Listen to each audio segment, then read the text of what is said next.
Hiya, thanks so much for having me. It's really nice to be back here.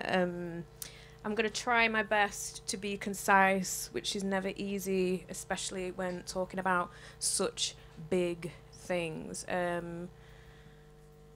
Let's start the PowerPoint. So, if that returns, that would be great. Okay, great. So, Wagner and Sun Ra.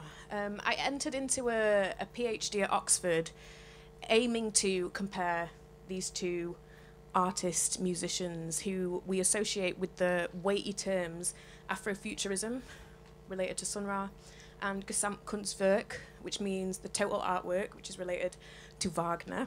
Through my own practice, as has been said, I've got a really, really broad practice. I do loads of stuff. And for me, staying within the institutions and staying within the kind of, I don't know, finding a place for myself with my work in the cultural world, it made, the word Afrofuturism and the word Gesamtkunstwerk have been super important to me, continuing to make the kind of art that I make, the art music that I make. Every time I say art, I'm really thinking in the broadest sense of the arts and not really trying to segregate out art and music, but, you know, we're not quite there yet, so I'll do my best to navigate. So this term Gesamtkunstwerk, it's a kind of aggressive term, means the total artwork. It's really to do with a synthesis of the arts and a kind of rejoining of what was always or historically seen together, music, dance and poetry. I'm gonna show the drawing that I did on the way to my Oxford interview on the coach. Did it pretty neatly. With a coffee cup, just to kind of show this kind of crossover of where I was then. So this is from like 2016, I think. It shows, yeah, the crossover. So this idea of spectacle, myth, sorry, right at the top, myth, spectacle, technology, performance, synthesis, dreams to an extent, and then I've put music at the bottom. What they share, as you can see down the middle, is quite a lot, in that things that are total, you know, they're going to try and, you know, achieve some form of totality. So it's also really hard to classify what these things are. I think I'm going to have a little bit of help from Sun Ra, in his own words, a short clip from the film Space is the Place.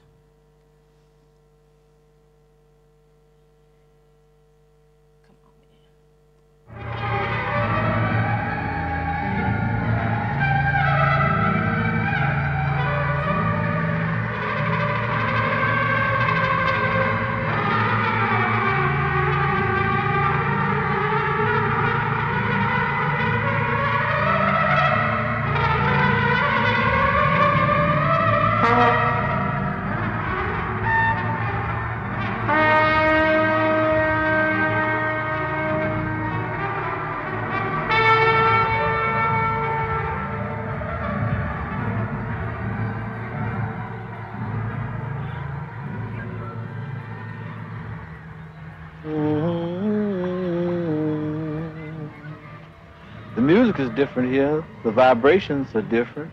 Not like Planet Rave. Planet Rave's sound of guns, anger, frustration. There was no one to talk to up in Planet Rave to understand. We set up a colony for black people here. See what they can do on the planet all their own without any white people there. They could drink in the beauty of this planet. It would affect their vibrations, for the better, of course. Another place in the universe, up under different stars. That would be where the altered destiny would come in. Equation-wise, the first thing to do is to consider time as officially ended. We work on the other side of time. We'll bring them here through either isotope teleportation, transmolecularization, or better still, teleport the whole planet here through music.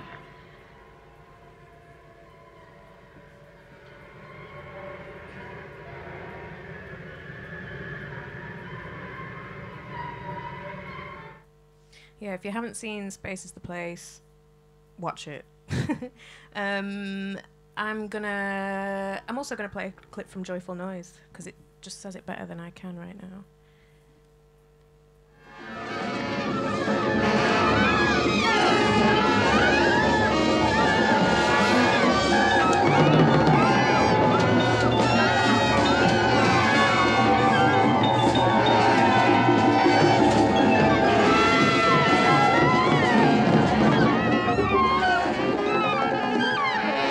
When the world was in darkness and darkness was ignorance, along came Ra. When the world was in darkness and darkness was ignorance, along came Ra. The living myth, the living myth, the living myth,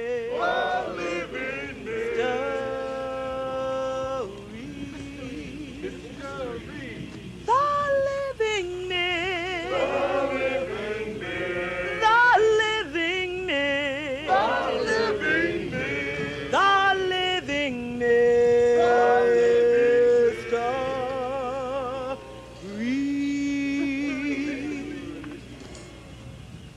I have many names, names of mystery,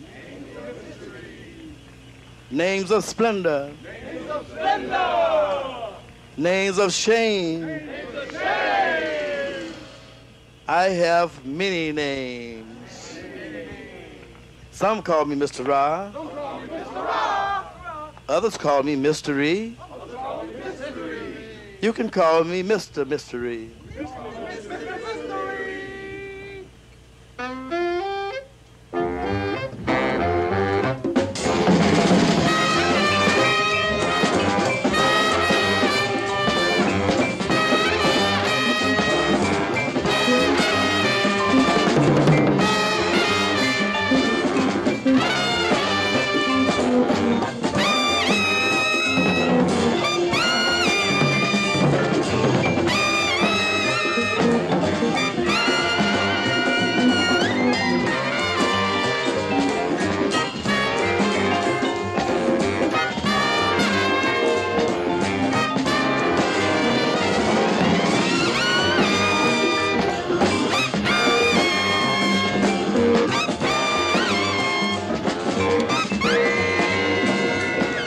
With all the churches you got and all the schools you got, all the governments you got, you're supposed to have a better planet than this.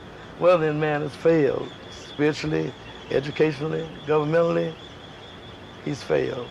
Well, then he should be a good sport and say, I give up, I need help. Well, I'm right here as a bridge for them to get help. And they could listen to see, what am I talking about? They'd get a surprise because I'm talking about equations that are in their books. Books from way back in ancient Egypt, in Greece, and Rome. And our philosophers been talking a touch of everything I'm talking.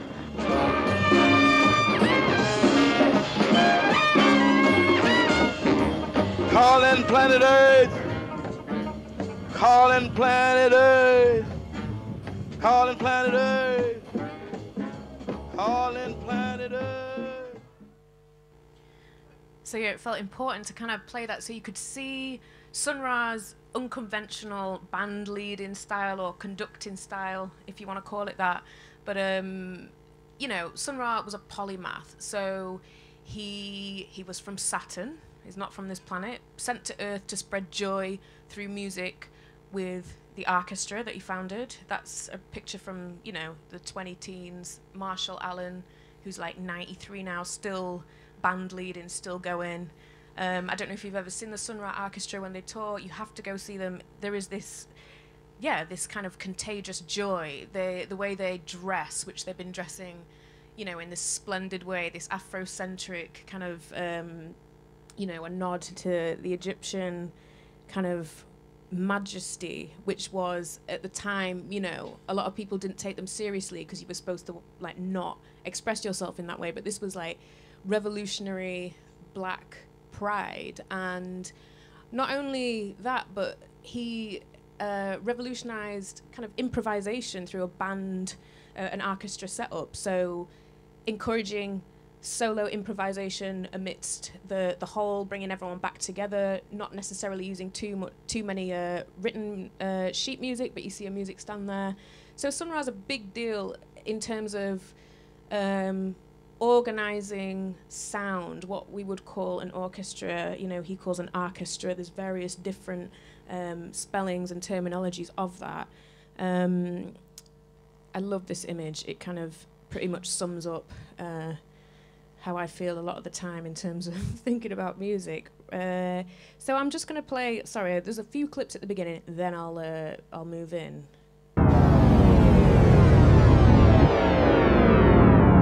Greg Tate is the writer who argued that black people, in America certainly, live the estrangement that science fiction writers kind of talk about. All the stories about alien abduction, all the stories about alien spaceships taking subjects from one planet and taking them to another, genetically transforming them. Greg is kind of recasting American history in the light of science fiction and saying, well, look, all those things that you read about alien abduction and genetic transformation, they already happened. How much more alien do you think it gets than slavery, than entire mass populations moved and genetically altered, entire status moved, forcibly dematerialized? It doesn't really get much more alien than that. And this is what Sun Ra was saying, you know, from way back when, like, born in 1914 in Birmingham, Alabama, really from Saturn, but that's where he first appeared on Earth. And somebody who was saying, you know, we've got to look to the past to imagine a better future, or at least to learn from what's happened, to try and empower ourselves, you know, like that's kind of part of my cultural heritage and, you know, the entire diaspora. It resonates wide. And this idea of, you know, producing art to kind of prove that you're human. So Sun Ra was actually imprisoned. He was a conscientious objector to the Second World War, and he was imprisoned. And a black man in prison in Birmingham, Alabama, in like 40, whatever it was, he was given a piano because he was so gifted that they were like, this guy, he's special, he needs to have a piano. So there's that kind of the art or the music kind of proving the humanity. This is an image of Phyllis Wheatley, Kojo Eshun, who just was in the last clip in that amazing documentary, The Last Angel of History, mentions Phyllis Wheatley, an enslaved woman who was in Boston, and she was an incredible poet. And the family that she was owned by, who were like, you know, supportive of her gift, wanted to get her books published. They did eventually, but she had to read her own poetry in court to prove, right, recite it from memory to prove that she had written it, because they couldn't believe that an enslaved black woman could. So this is like, this kind of history, this kind of pushing back from all this is super important. And, you know, the idea of myth in itself, like Sun Ra kind of prophesized his own sort of being, saying, I am from Saturn, I am here to spread joy through music, I am going to open up my house as some sort of like, almost like what we would consider a university, or at least like a pedagogical kind of community where he would teach people to play instruments, teach people, he had lots of books, you know, and this kind of wisdom ignorance poem, it really stands out to me. Maybe I'll read it. When reality reaches a certain point, beyond that point is myth. Even before the beginning of what is called reality, myth is the being before. When all that is parable possible is lived and caused to be, the hope of continuation living being is myth. Myth from equational wisdom ignorance is. The myth is the seemingly false and the seemingly impossible. The borders of the realm of myth are vast and non-existent because there is no limit to the imaginative realm idea of the myth. Here is a challengingly frontier. But yeah, like the book of poetry, which is called The Immeasurable Equation, because Sun Ra wasn't really a philosopher, he was dealing with equations, you know, even though he taught a course at Berkeley, California, called The Black Man and the Cosmos that drew from all these kind of things that he was talking about, like the Egyptian Book of the Dead and all kinds of things. So Sun Ra's hugely important, has definitely kind of validated a lot of black cultural production, and particularly in terms of like staying within an institution and bringing blackness into that. So Sun Ra's like, you know, really sorted me out. I'm now going to swerve it to Wagner. So I'll quickly just say a few things. Like, so I'm classically trained, whatever that means. My dad is from Barbados. He's a violinist. He taught me. That's an incongruous kind of setup, I guess, in terms of like race normativity and like learning instruments. But there you go. So I've had classical music kind of drummed into me from, you know, birth, and I'm totally grateful for that. I found it very limiting at times within institutions, let's say. I've branched out from that, but as somebody who is interested in classical music, and especially as somebody who is now a conductor, you kind of can't ignore Wagner. Wagner was the first person to so back in the day, the conductor would actually face the audience, and like the orchestra would be behind them, so it was a performance about them. But Wagner was like, what's the point? I can communicate better with the musicians if I'm, you know, doing that to them. And obviously that's the template that we use today. I couldn't really ignore him, but I always knew about the anti-Semitism and the appropriation by the Nazis, which obviously puts me off. I'm now going to have a bit of a kind of backup from a Jewish, well-known, I guess, celebrity cultural producer, Stephen Fry, a little excerpt which kind of grounds what the Gesamtkunstwerk is. So here's Stephen Fry from the documentary Wagner and Me, if it'll play. He believed the greatest art form that mankind ever had was Greek tragedy. Not because of the nature of Greece or the nature of tragedy, but because Greek tragedy encompassed all the arts of acting, verse, music, dance, costume, spectacle, chorus. But more than that, it involved the whole community, all people. It wasn't a snobbish, elitist thing. It was a ceremony, a celebration. But more than that, it was a religious ceremony. And on top of that, too, its subject matter was myth. And Wagner believed very passionately that the very nature of myth was universal, because it was outside time. It wasn't about the bourgeois or the aristocracy. It wasn't stories of love affairs in history. It was outside time, almost like science fiction, but science fiction set in the past, if you like. It could speak to everybody, whatever their condition. So his revolutionary idea was to have what he called the total work of art, the Gesamtkunstwerk, and that therefore the word opera was pointless. He hated grand opera with its flounces and its absurd trills and ornaments. Obviously, The sound just cuts there, so cleanse the theatre and cleanse art of all this nonsense, and to get back to the elementals and to make a theatre for the people, which was music and dance and drama and everything. And he was going to be the one to create it, and he was going to be responsible for all aspects of it. And he put this together in an essay he wrote here in Switzerland, which was about the future work of art. And it was a future work of art that he was to make into a present work of art, the Wagnerian music drama.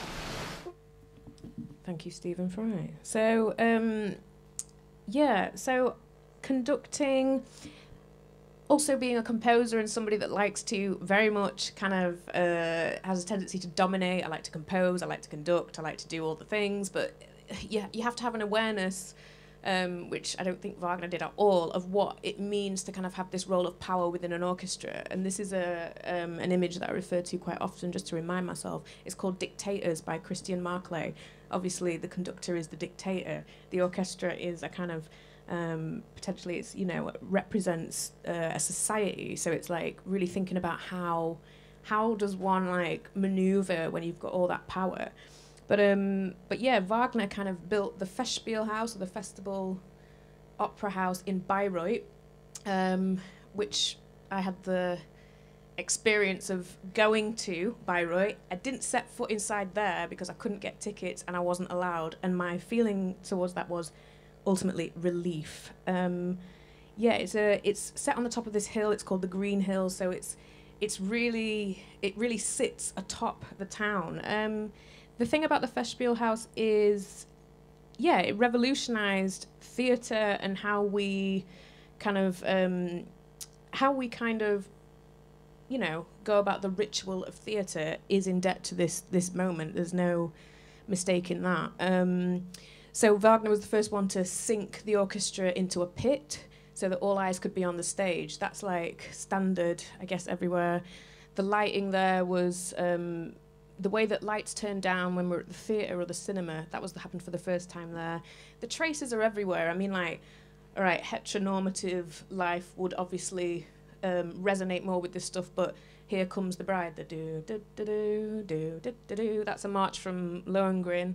Sorry for singing it so jollily. But yeah, these kind of stage performances that were intoxicating, people would say. And having been intoxicated with this music, it's a problematic thing. It doesn't sit right. And it's clearly about perpetuating the status quo of European, Western, usually white, usually male, usually, you know, het dominance. But the thing that I cannot get past, and the thing that I was highly critical about and still am, is that the power of Wagner's Gesamtkunstwerks or operas or whatever, the way that they were appropriated by the Nazis is basically, this is like an image from the Master Singers, and it's like these flags, these processions, it kind of directly gave image to what would then later become,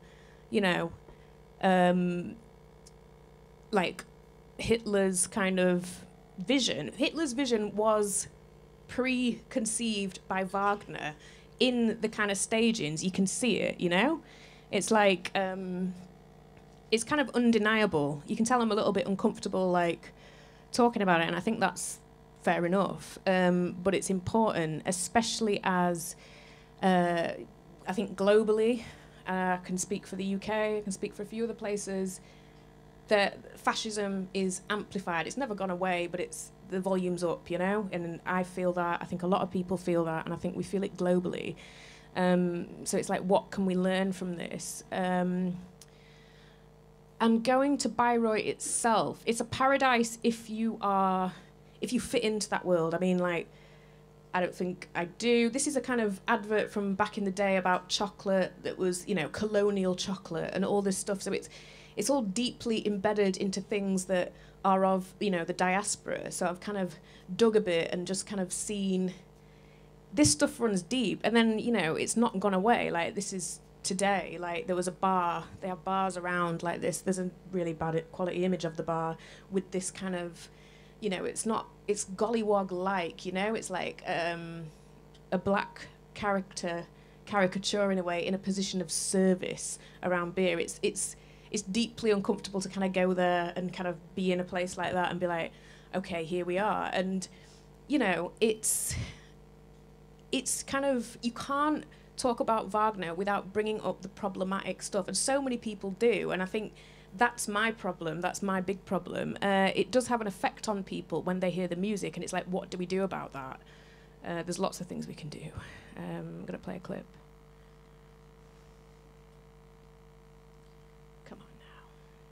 Make it? See ya. Go get a seat. Okay. Listen, I'm gonna check the house. Okay. See what's up.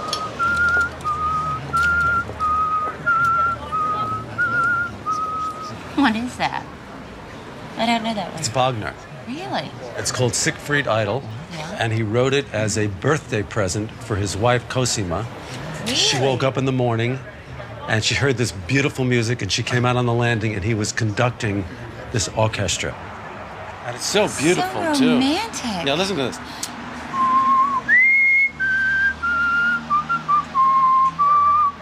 It's pretty. Excuse me. Are you Jewish? Are you Jewish? You want to check my penis? Okay. Huh? Is that what you All want right. to do? My real question is, Yeah, what what were is you your real whistling? question? Yeah, what were you whistling? Hello, Dolly? No, it's Wagner. Oh, was it? Yeah, You, it's a sir, major win $100. I want to know what a Jew is whistling Wagner Do you for wanna when he was know? one of the great anti-Semites of the world. You know what you are? What am I? You're a self-loathing Jew. Am I? Oh, Well, yes, let me tell you yes, something. yes, yes. Jewish. I Yes. do hate myself, You- yes. but it has nothing to do with being Jewish, okay? No, it doesn't have anything No, to it do doesn't, with Jews. yeah. As millions of Jews All right. were taken to the concentration camps Okay. with Wagner being played in the background. You know- Yes, Hitler's favorite composer. Really? Yes. You know what? They got a mental asylum a couple of blocks not down. a mental I assignment. suggest. No, no, I no. suggest Where's you go your heritage? and check yourself Where's your in. Judaism? Millions of Judaism, years. where are you? should have learned Where are you, Instead, you have Judaism? this attitude Oh. that you're better. Yeah, they should I put mean, a what is muzzle on this? you. You're foaming at the mouth. Yeah, yeah, no, no, no. Please, Yeah. thank you. Yes. Now, this is something you need to think about, all right?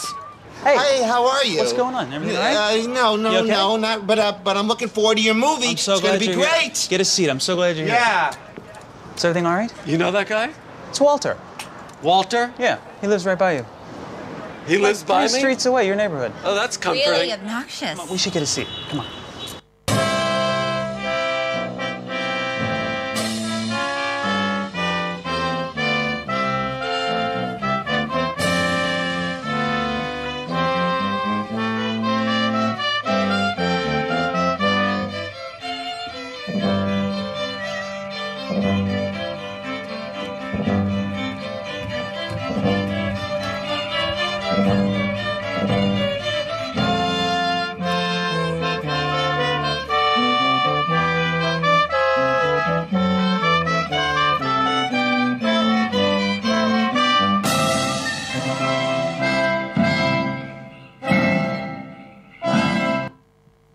Yeah, so I really enjoy that episode of Curb because, you know, Larry David is Jewish. He can kind of deal with it in this way that it's important that it's discussed in popular culture and that multiple kind of viewpoints are done because he's literally terrorizing his neighbor. But it misses out a whole narrative where, you know, Walter's daughters go trick-or-treating and then they end up vandalizing his house with loo roll and that's his revenge. So there's a kind of narrative chunk missing there. But, you know, it's inescapable from popular culture and the vibrations affect people, you know? Like, it's powerful stuff. That history is there. I made a composition last time I was talking about a composition that I had an idea for that I hadn't done, which was to stand in, I guess, like sonic solidarity with a perceived sample I had heard in Wagner's music. It's quite hard to talk about. I'm going to play more clips because we're talking about music here. You can't talk too much about music without hearing music. So this is my little baby Peckham Chamber Orchestra performing a composition in which I tried to deal with Wagner through this sample, and I guess I'll explain it after. It's 5 minutes, so all good.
So that composition is called The Sound of Rittmann. The first part is the first 9 or so minutes of Wagner's Tannhäuser Overture. So it starts with this like brass chorale, and it's like really melancholy, like that's the first bit of the clip.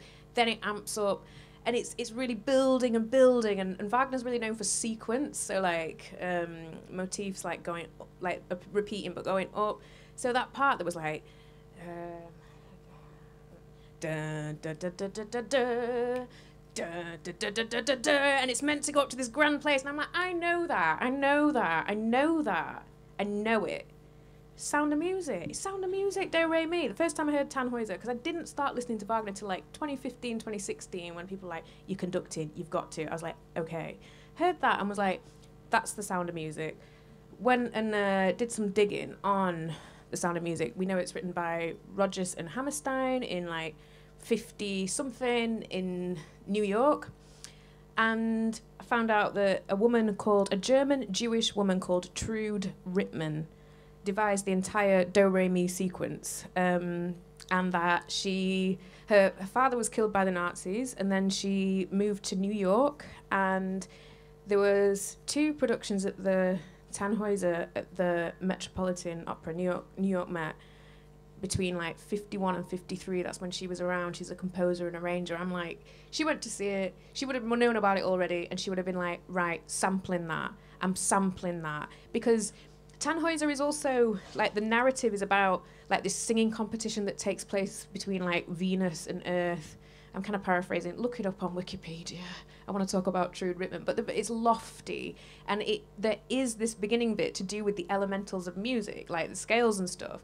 So I perceive that Trude Rittmann was like, I'm sampling that, and I'm going to do everything that Wagner would have hated. I'm going to make it into a Broadway musical, you know? Like, I'm going to make it into a song that's kind of like, and popular. I mean, even still today in 2020, the Sound of Music film is still like one of the top 10 films ever. Everyone knows that song, you know? I think it's an act of genius. I perceive it as such. And I wanted to do something that, amplified that, and also to be like, I hear you, and I kind of stand in like solidarity with you in 2017 onwards, you know? And I think that sampling can really do that. It really can. And the people that I've spoken to who would, I guess, like, have listened to Tannhäuser, people who, like, I don't know, people I come across through, like, working at music institutions sometimes, I'll be like, do you think that that's that? And they're like, yeah, but, or like, oh, I hadn't thought of that, but yeah, it does sound like that. I'm like, no, it's not just an accident, it's really, really significant. So these ways, oh, hi. Oh, and then obviously the narrative of the Sound of Music with its kind of like, okay, so like Austrian nationalism, but also like anti-Nazi, but you know, it's a very interesting and complicated kind of sample that I think is like really, really important. I've got too much to talk about. This is the problem, that there's so much to get through. There's other ways of dealing with it. Barry Kosky kind of portraying Wagner on stage as a way to kind of, oh, the projection's cutting off the top, as a way to kind of deal with the fact that Wagner himself might actually have been Jewish. So, but, you know, I've Wagnered on. I don't want to talk about Wagner too much. This is an illustration that I guess is a bit like what we would call a meme today, of like someone who didn't like Wagner's music being like, this is what his music does. It just like, but it does do something. And it's important to think through these things today because, you know, we find ourselves, like I said before, in a place where fascism is definitely amplified on a global level. And just to show like a kind of meme or an image that I've used, you know, pretty much that, you know? We're not in a good place. That's a still from one of my odes from earlier. But to carry on, getting over Wagner. Okay, so there's this film by Cyberberg, this film of Parsifal, and it's a bizarre film. Maybe watch it, maybe don't, maybe just get some screenshots or something. I haven't bothered. But when I saw this, I remember thinking, I don't know, there's something, that's my art history brain. I don't know, I just wanted to show the fountain, innit? But the thing that I learned, the most important thing that I learned about Wagner, especially when I went to Bayreuth, invited, spoke at his house, slagged him off in his own house. It was great. And DJ'd and performed. But during my research there, I looked into this story of Parsifal. So I can't actually tell you the story because I don't know it, but it's pretty much man needs to, you know, do loads of stuff, seek glory. He has to go find the Holy Grail. There's like blackmail and fall in love, but it's the, you know, the central protagonist is Parsifal, and he goes on this huge journey, and there are all these like quests and stuff, and it's like, okay, fine, and the music's fine, and everything's fine. But if you look into the medieval story of Parsifal, and Wagner knew his myths, he knew what he was doing, and he knew how to research them. The Parsifal myth, if you really look at it, 13th century, it is the story of Parsifal who goes on a big journey, but Parsifal has a brother. Like, so his dad went travelling around the Middle East and was in Egypt, and he had a brother who was mixed race, right? So this is completely like Wagner's version of Parsifal, which obviously dominates because of his power and staying power and how ingrained everything is. There was this missed opportunity to give such a kind of platform to this tale, because the original narrative, it's all centered around this joyful reunion with his mixed race brother, his brother with dark skin and all this stuff. And when I found out that, I was like, I mean, I'm not surprised, but like, this is the kind of thing. Once there are these opportunities, think how different the world might be if Wagner had dwelled on a kind of like, I don't know how to call it, like a kind of, I don't want to use this word, a kind of multi, why have I lost all my words? This kind of reunion, this kind of, this coming together of the East and the West. Oh God, I'm repeating the colonial mistakes. Do you see what I'm getting at though? Because I'm kind of rambling. That this was the event in the original narrative that was edited out, which completely supports everything to do with his kind of idea of cleansing, of making art for the German Volk, of making something that was really, really German. And it kind of like, I'm done now, so I'm done with Wagner. And then maybe the final little tap on the final nail at the coffin is finding that, I'll have to read this because it's cut off the edge.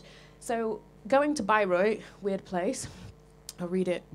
The town is believed to have been founded by the Counts of Andechs, probably around the mid-12th century, but was first mentioned in 1194 as Bayreuth in a document by Bishop Otto II of Bamberg. The syllable root may mean rodung or clearing, whilst Bayer indicates immigrants from the Bavarian region. So it literally means immigrants out. And that was like, yep, that's my place to join the Festspiel, to build the Festspiel house. That's going to be the place that I go.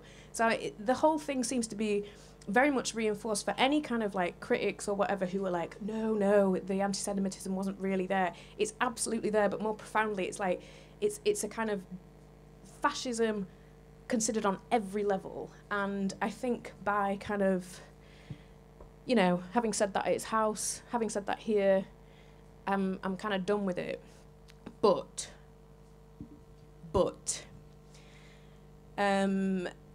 yeah, I was thinking about, you remember what Stephen Fry said very eloquently earlier about this idea of the Gesamtkunstwerk, like breaking down barriers between communities and kind of being this huge spectacle and everything like that. And then we had Homecoming. And I was, you know, I have a lot of love for Beyonce. I have a lot of time for her. She's one of the people I learn the most from, like, honestly.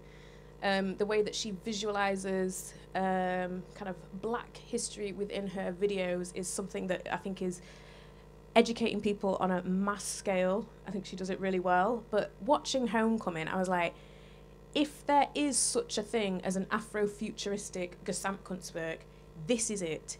This is it. Like, you know, that pyramid stage, the fact that, has everyone seen Homecoming? Most people have. If you haven't, go, like, it's on Netflix or just, like, you know, stream it. You have to watch it. It's a 2-hour film of 2 2-hour or 2 or more hour performances at Coachella, like festival that she did over 2 weekends, I think, and filmed them both. Rehearsals were about 9 months before. She just had a baby. She designed like the stage, this pyramid. Everyone on the stage is kind of part of a historically black university. Or the whole idea of a homecoming is, it's Beyonce's homecoming that she never had because she didn't go to uni. She was in Destiny's Child, you know what I mean? So she wanted to, you know, almost like live out this myth of her homecoming. And it's one of the most epic things I've ever seen. It's an instant classic, and it, you know, it moves me to tears because it's like she, in the film, like underpins this whole thing, this narrative, which is so important of, you know, she's the first African-American woman to headline this festival. And it's the thing about it is the live show was obviously epic, and one night they did pink and the other night they did yellow, which is very, it pings on you know, it pops on the in the documentary. But she was always thinking about the afterlife of this performance as a film, which it is. So there's that thinking simultaneously about, you know, what this is as a live moment, unique, that can't ever be repeated again, and then the document her legacy that goes on. And thinking about the months of rehearsal that go into it, and what that means, especially as somebody who rehearses with orchestras and whatnot. Looking at the stage diagrams, I couldn't help but just throw that in. I don't know, there's nothing there. Maybe there's something there. The way that she constructs this accumulative narrative that is her entire career, so like the way that she samples and she slips into things, so she's telling this story, and like she does Drunken Love from a crane, which is like reinforcing the whole idea that, you know, what if she falls, what if we fall, you know what I mean? She's considered everything. This kind of epic sunrise moments that incorporated the most stunning dance, which gave her opportunities to, like, you know, get down off the crane. The way everything was thought through, and it was seamless, and it flowed, and it's art. I mean, looking at this kind of image, it's hard to separate that out from the images that we see when you search Wagner. I mean, the dance, the branding, you know, the costumes, the energy that's on stage, that you can tell that everyone there is having the time of their life. And seeing, you know, a black orchestra within, you know, the brass bands and everything like that, it was hugely emotional to watch, to see. To have her do that on such a scale sends a really strong message to a lot of people. You know, you can do this, you belong there. And then her is kind of like this mother figure. And then she actually does break out into a little bit of opera. And then, of course, she has this kind of extremely intense, it's really hot, like, duet. She's, you know, she's in unison with the amazing guitar player. It's fire. Like, I mean, the dance moves, the images that you just get are just out of this world, you could say. And the preparation. Yeah, I was going to talk about Kanye. Yeah, this idea of the Afrofuturist Gesamtkunstwerk, the Sunday service choir. I mean, the best thing about it is that Kanye is not on it. I don't know if you've heard it, but this album was released on Christmas Day, and it's this you have to listen to it. I don't have sound recording to play. Also, I'm aware of the time.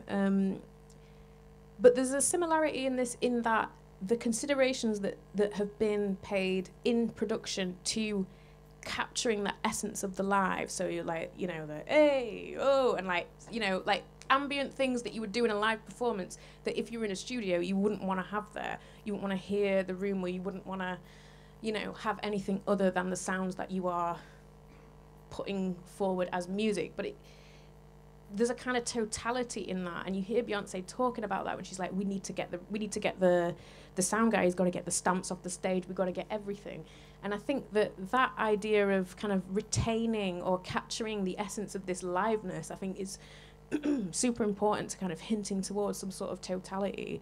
What I like about, you know, I can't help but resonate with Kanye a bit as a Gemini.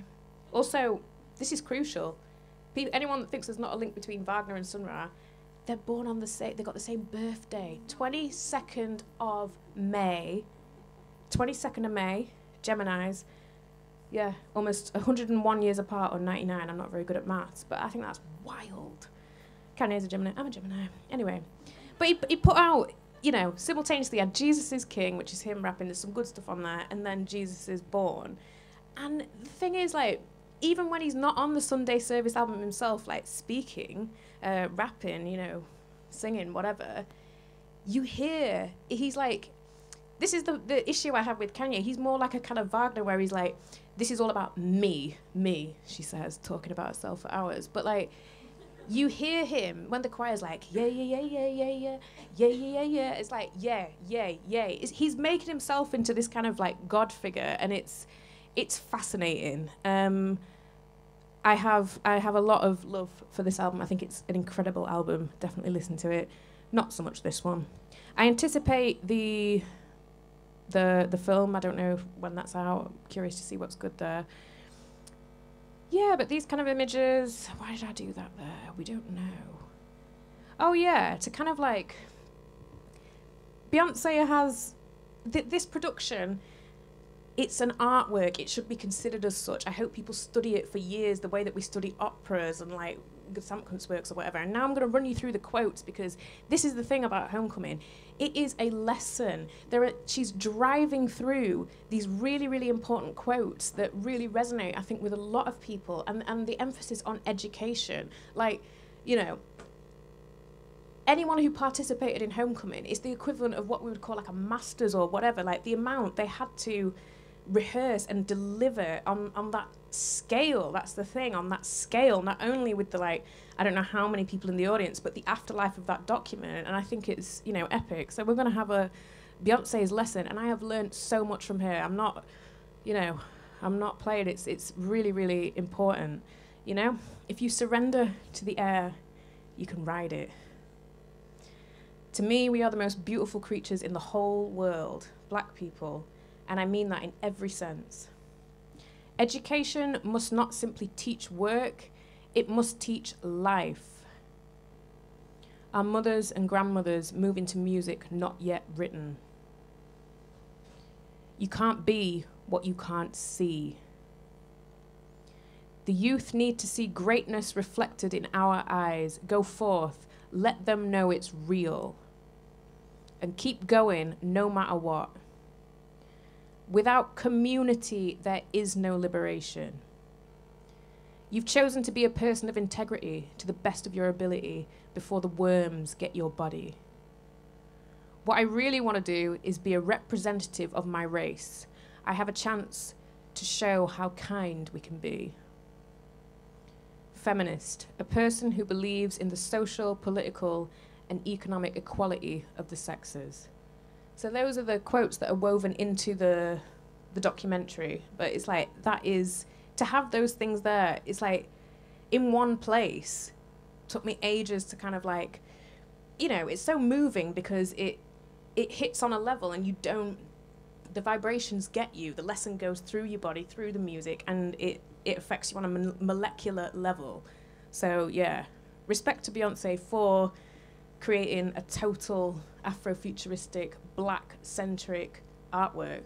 And now I'm going to talk a little bit about the odes before performing you one. So,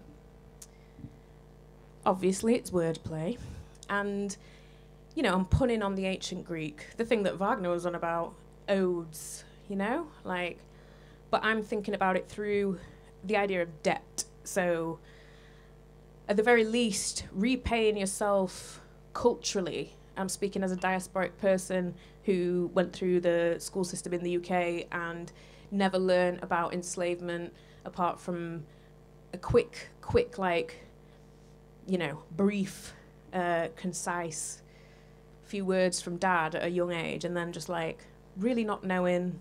And I think, you know, that would probably resonate with a lot of people that grew up in a majority white area. Like, it's, yeah, it affects you.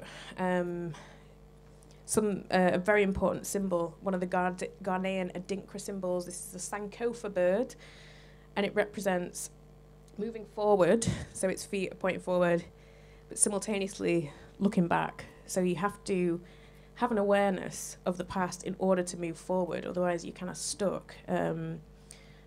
The 53 or so Adinkra symbols, which kind of have significant meaning, and I copied them out by hand when I was having a very tough time mental health wise, and kind of you know, they speak a lot to me. These are things that I'm sharing that really kind of ground this new body of work. I say new, I don't know.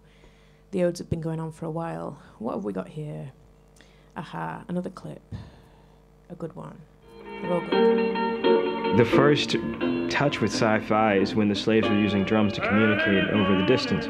So the slave owners would institute reforms that the slaves were no longer allowed to play certain rhythms, if at all. And they weren't allowed to speak even their own languages, and they had to learn the slave master's language, which is English in Jamaica or the States, or Spanish or Portuguese. But there was always a sense of a displacement of the original code, of the language, and drums with the new code, or the downloaded new information, downloaded into the cortex or whatever. Most science fiction tales dramatically deal with how the individual is going to contend with these alienating, dislocating societies and circumstances. And that pretty much sums up, the mass experience of black people, within the post-slavery 20th century world. So this idea of drumming and smoke signals has become really, really important to me. I'm trying to remember exactly where I'm going. Where I'm going is, I'm still doing this PhD at Oxford, right? I entered into it with the idea of comparing Sun Ra and Wagner, this Afrofuturism and Gesamtkunstwerk. It did not work there. They could not support that project for lots of reasons, including not knowing much about music and or blackness or diasporic kind of culture, and it wasn't working. So I'm very grateful to have the opportunity of living out this parallel life of research on the other side of the world. But the way that, so what I'm doing now for the PhD, which I'm very close to finishing, the title is just The Odes. The Odes. It's resisting this whole kind of you must have a very long title that's very specific and you must create new words. I'm like, no, it's The Odes. And they exist really through sound waves, I guess. There's imagery in the videos, but my writing is talking. It's conversations, it's multiple conversations between me and other people to try and amplify, to bring with me in a way the voices that are absent from the institution, but to kind of say that, nobody can kind of own knowledge in that way and say, this is what I'm doing, this is how things are, this is it. Not at all. It's everything that we kind of say is, we soak everything up like a sponge, you know what I mean? And I'm trying to bring people with me in a way to survive, so I'm not the only one, but also it makes the content far more interesting, richer, and it kind of lives, Didn't mean to go into that there, but here we go. We're done with that. I was going to talk about conducting, but I kind of have. There's me as a dictator, conductor, following in the steps of people like Chevalier de Saint-Georges, known as the Black Mozart, but I think Mozart should be known as the White St. George, seeing as St. George did a lot of stuff, invented the symphony concertante form. Mozart went and saw it in Paris in 1770-something and nicked it, wrote one symphony concertante. That's the only one that people talk about. It's not okay. Me and my orchestra, thinking about, Sun Ra and the influence on the existence of this orchestra that I founded that is PCO, Peckham Chamber Orchestra. Being influenced by the things, they're at it again, but they perform, you can't really read it. They performed every Sunday evening, 4:30 to 8:30 p.m, Dance the Outer Space Way. Here's songs sung the Outer Space Way, and donation $1. Every Sunday, 4 hours they're playing, they're producing, they're recording it, they're amassing, it's the discography of Sun Ra is vast. And it seems things are getting you know, expanding. I just wanted to share a couple of PCO things, you know, admission free, we're always at the Liberal Club, but an idea of the programming. So a bit of Haydn, and then the sound of Rittman. My mate Rose Daigle, amazing composer. I screamed Girl Power. It was a Spice Girls medley. Then followed by Stabat Mater, because it was like Easter, a little nod to, you know, tradition or whatever. And then Rossini, Duet for Two Cats, which is basically like meow, operatic over and over. I wanted to kind of just share these as, you know, this idea that Sun Ra has been so influential to me in reminding me that community music making regularly, and with longevity is like super important, super important. So we've done a lot of concerts, and it's all about this mixing of, you know, Ode to Badu. That was like a symphony I wrote to Erykah Badu, 20th anniversary of Baduism. You know, people can come for the Vaughan Williams, and then they'll leave with an idea of who Badu is, and vice versa, and that's something that's super important. I also run the Instrument Orphanage, which that's where I got my microcorg from, and then I'm loaning the violin from it because it's smaller to carry with. So I basically get people to contact me when they've got instruments lying around. I'm like a matchmaker or like a pimp or something, and I find out who's seeking to play that instrument, then I match them up, because I can't bear anything than an instrument not being played. I'm going to skip through some stuff. Collective compositions. PCO is now really more like a kind of conducting school. We pass the baton. I'm no longer the sole person. In fact, in UK time, they'd be rehearsing right now, 7:15 to 9:45 on a Wednesday night. So we've got Jotty, an amazing conductor, Rose, composer, conductor. There's Angel. I don't know if you can see her. There's another shot of Angel. So I'm basically championing, encouraging, giving opportunity to mainly non-white, non-men to conduct.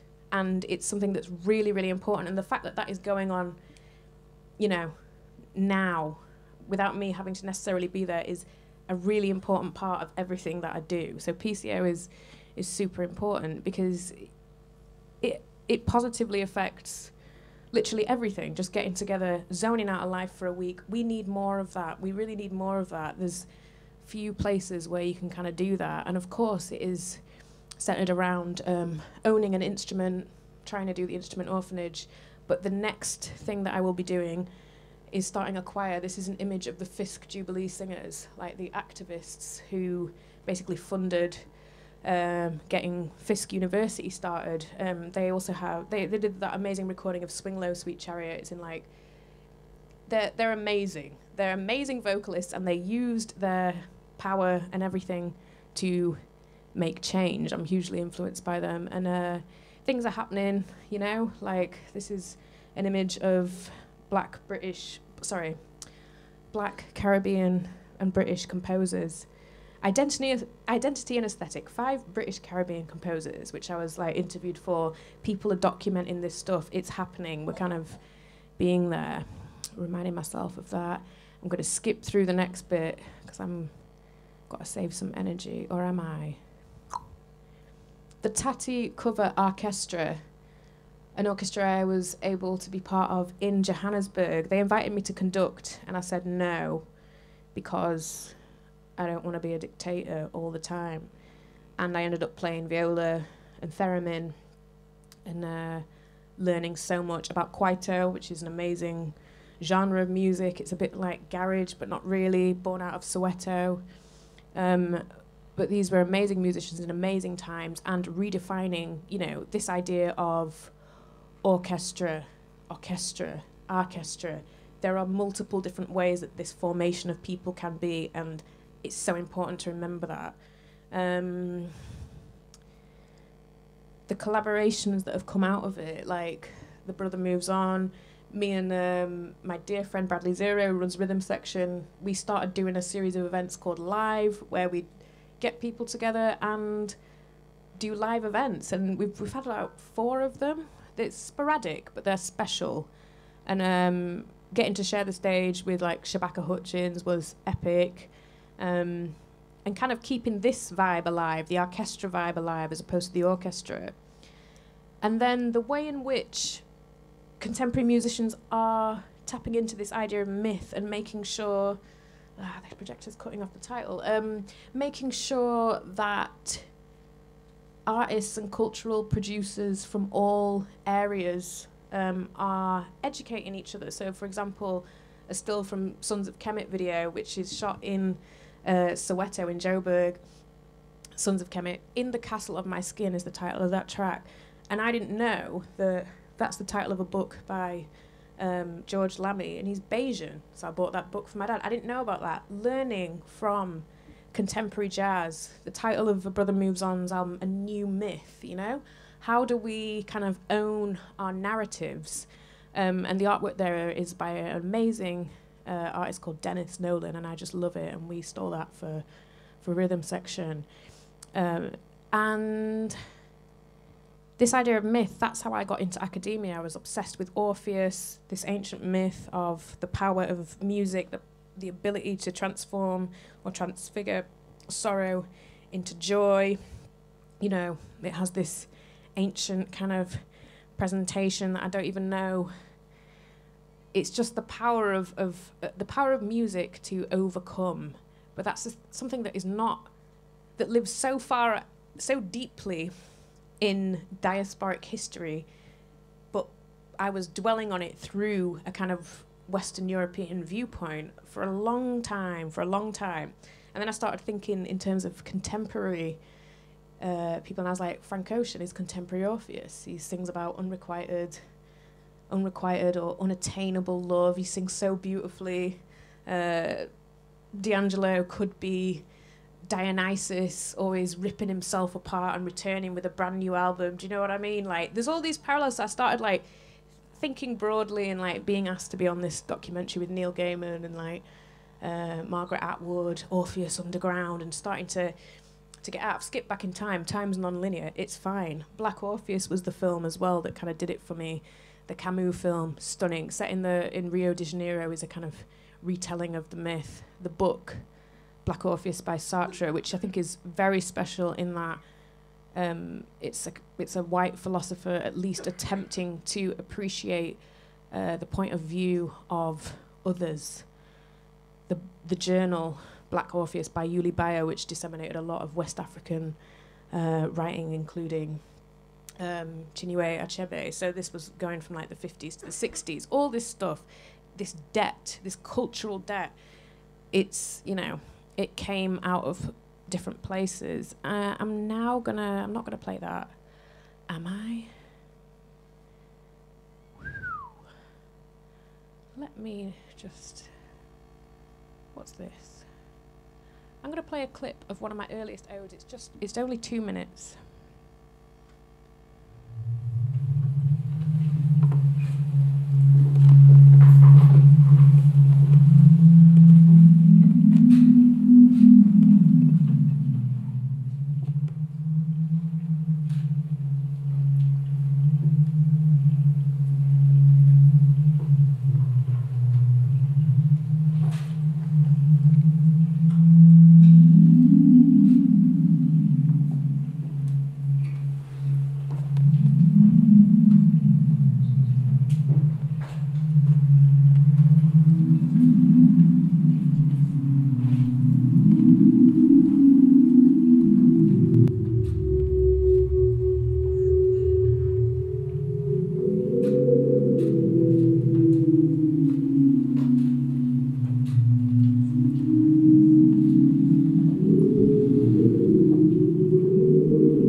early days back then, chaotic, but also very real, you know, like just finishing work at restaurants, going back home, being like, right, how do I produce under these conditions, screen record, search for this story. And then through researching Bussa, it's very deep to do with Barbados, the 1816 rebellion, like Bussa was enslaved somewhere in West Germany. West Germany? What the fuck? Somewhere in West Africa, and taken, you know, abducted to Barbados, where he led a rebellion, which, you know, shook public faith in slavery significantly. He was killed in battle. There's a sculpture statue on one of the roundabouts, prominent roundabout in Barbados, and I saw it when I was little and was like, this means something for me. I'm not sure what, I'm 10, but like, I haven't heard much about it. But through this research and through digging and seeing Bussa really as like a kind of, it's a ritual when I perform it, but it's also like, it's a kind of a resilience that exists in a kind of spiritual way. And now I'm going to play the most recent version of Ode to Bussa, a 5-minute clip, but I think this is important to kind of show, yeah, it's important.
Ode to Bussa 2.0. I mean, there's a lot of difference between those two versions, but it's also, I think, really significant to keep trying to find a way to tell the story, especially if you know that you're accumulating more information. So the first one was like dip in the water, I'm Google screen searching, I'm finding out much, I'm making parallels between largely sort of, you know, black American references, that there are a lot more of those out in popular culture, especially to rip off the internet and stuff, which you still see in 2.0. I mean, Pregnant Beyonce, it's hard to get away from the fact that that is Beyonce, but what I'm really trying to kind of draw attention to is the pregnant black woman as being totally bound with the birth of capitalism, you know, and what that means and how to kind of process that.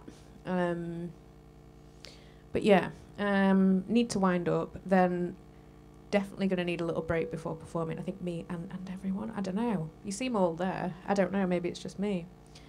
Sun Ra, my mate, says, instructions to the people of Earth. You must realize that you have the right to love beauty. You must prepare to live life to the fullest extent. Of course, it takes imagination, but you don't have to be an educated person to have that. Imagination can teach you the true meaning of pleasure. Listening can be one of the greatest pleasures. You must learn to listen, because by listening, you will learn to see with your mind's eye. You see, music paints pictures that only the mind's eye can see. Open your ears so that you can see with the eye of your mind. I mean, that kind of brings me to the last little bit, the importance of radio and listening to music and creating, you know, playlists or whatever for people to listen to. It's through the opera show really that I kind of became a broadcaster and like was able to kind of do my part for decolonizing opera, in that I characterize opera as its translation from Italian, which it means work. So I'm like, okay, any kind of vocal labor is opera. So I put them all side by side without kind of, you can't really see what's written there, but that track list, it's got Stravinsky. I can't read it because I can't, but I can tell you some of this show on healing, yeah. So, you know, playing things side by side, much like the programming with Peckham Chamber Orchestra. So I've got to shout out NTS really, who give me a great platform and give me opportunities to perform and have things online that people can listen to. I also love DJing. I haven't done any DJing tonight, even though it might have been expected, but it's too much. It's too much. Having guests on the show, including my wonderful friend Evan Ifekoya, who's an incredible artist. They had a really great show at Gasworks Gallery in which they showcased a sound system that they built, Black Obsidian Sound System Boss, which is an incredible, incredible resource for the diasporic queer community in London. We've interacted with it a lot, and I wanted to shout out to Evan because it was their show, Ritual Without Belief, and the without was struck through, which kind of, and I know a lot of people doing it, but I was like, I'm going to strike through too. So I have to shout out Evan and their incredible work. But yeah, just kind of having the opera show to kind of speak and listen through the vibrations that other people make, at the same time trying to get out there and, you know, talking about ancestry and getting my little bits out there, getting my tracks out there. And, you know, this is the presentation of the DPhil writing. That was my essay, Ode to Survivance, which was for my transfer exam last year. The track list there, you can't really see it. It's got Dave Black from Psychodrama, the black British rapper from Streatham, who basically just summarised everything I'd been trying to say about blackness in a 4-minute track in the most amazing way.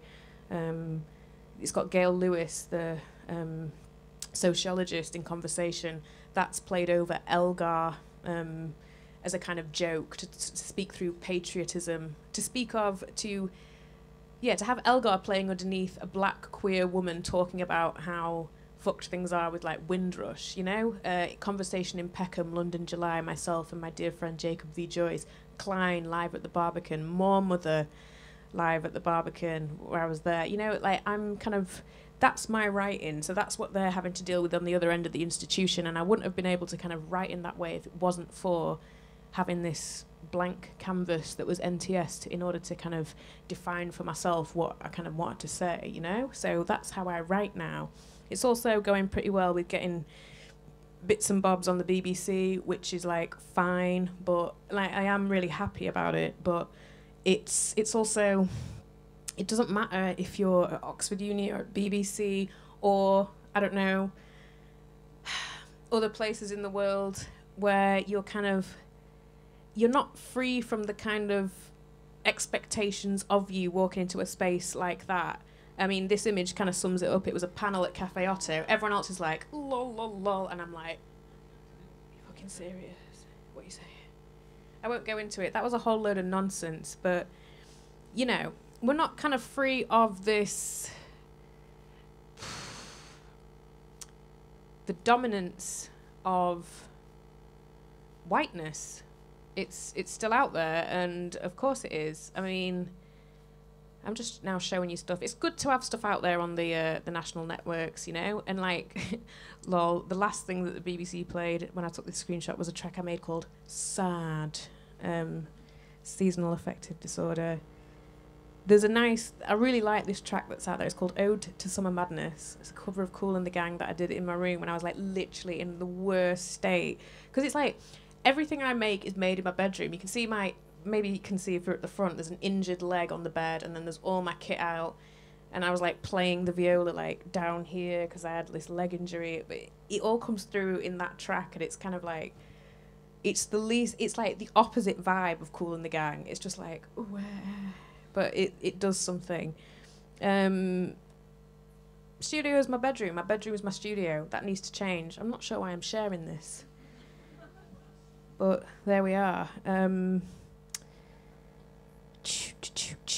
know why I'm sharing this.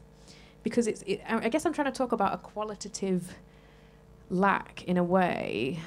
And I can't remember what I was saying because I'm tired now. I'll play this clip. Oh, yes, I remember. So this was, I'm not going to play all of it. This was my transfer exam performance. I don't know if you saw that, but I'm wearing a jumper that says Token on it, which was made by my friend Jacob. Yeah, so it says Token across the chest. And it felt super important because despite kind of being there at this level of, you know, what people consider to be, you know, pretty near the top, PhD, Oxford, it's so tokenistic and there's so much that still needs to be done. I'm not kind of complaining for this privileged position that I'm in, but I am acknowledging what is going on there. And I'll talk about it through my thesis. There's a long, long way to go.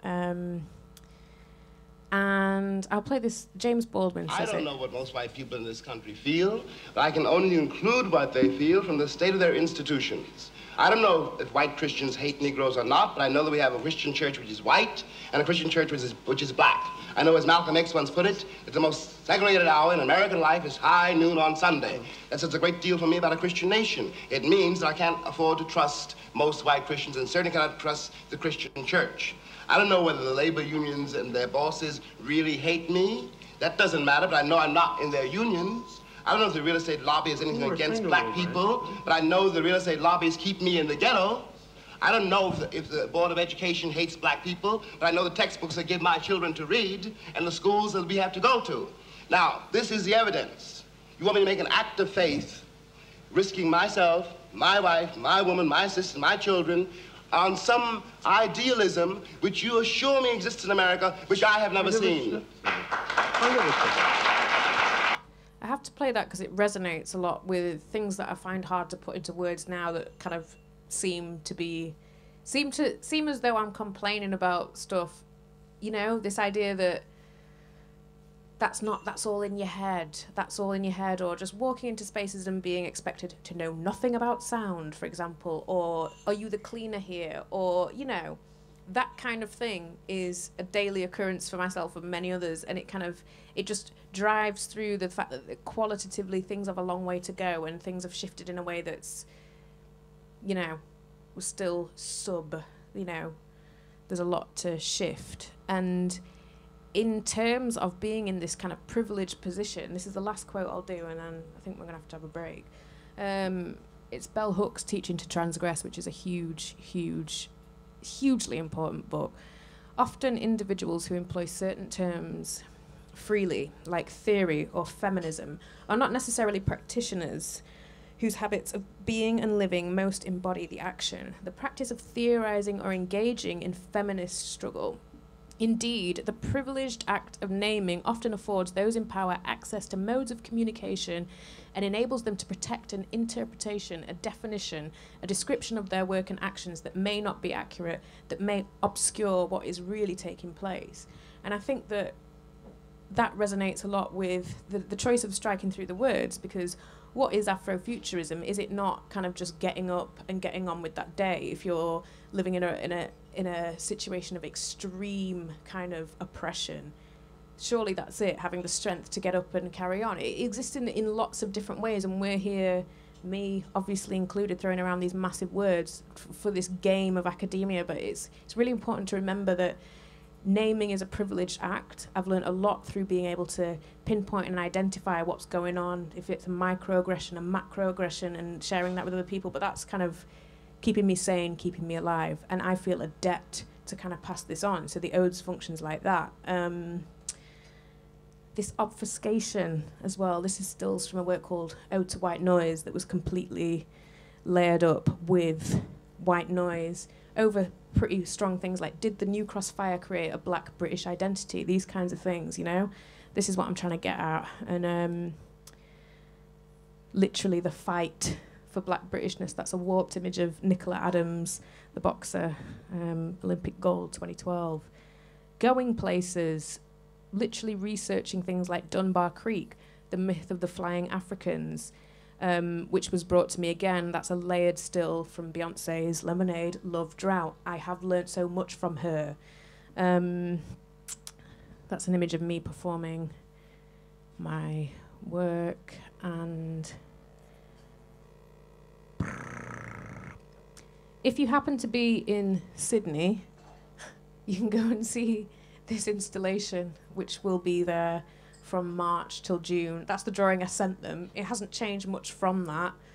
So there'll be a optimum kind of installation environment with the videos on huge screens and bean bags with fabric that I've designed based on the trident of the Bajan flag. This is the previous Bajan flag, Britannia ruling the waves, with the trident of Poseidon.